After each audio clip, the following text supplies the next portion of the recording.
Et justement, vous avez parlé de rue. Hier, le Premier ministre Ahmed Yahya a dit que il a dit que la rue ne sera pas utilisée par l'opposition et par ceux qui sont contre les élections, parce que l'État a appris à maîtriser la rue et qu'ils ils ne laisseront personne faire ce qu'il a appelé l'anarchie, le fawda, dans la rue. Vous répondez à quoi? Comment vous répondez à ça?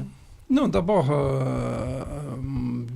pour avoir pratiqué l'essentiel de l'axe politique algérien, notamment de l'opposition, il n'y a aucun acteur politique de l'opposition qui pense aller vers la rue pour organiser de l'anarchie. Au contraire, la réflexion au niveau des acteurs de l'opposition, c'est d'organiser la rue. Parce que si jamais ça éclate dans la rue sans que les partis politiques ne s'impliquent dans l'organisation de ce genre d'action, ça va déraper. Et le risque, il est là, on le sait. Mais sinon, les actions de rue, ils sont récurrentes. Il n'y a même pas une semaine à Oued Souf, il y a eu des manifestations de rue.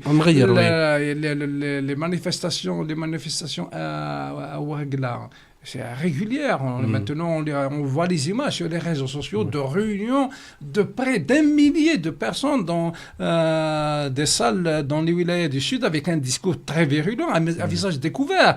Donc le gaz de schiste, les marches en Kabylie, moi je pense qu'ils peuvent encore continuer à empêcher pendant un temps très court les manifestations au niveau de la capitale.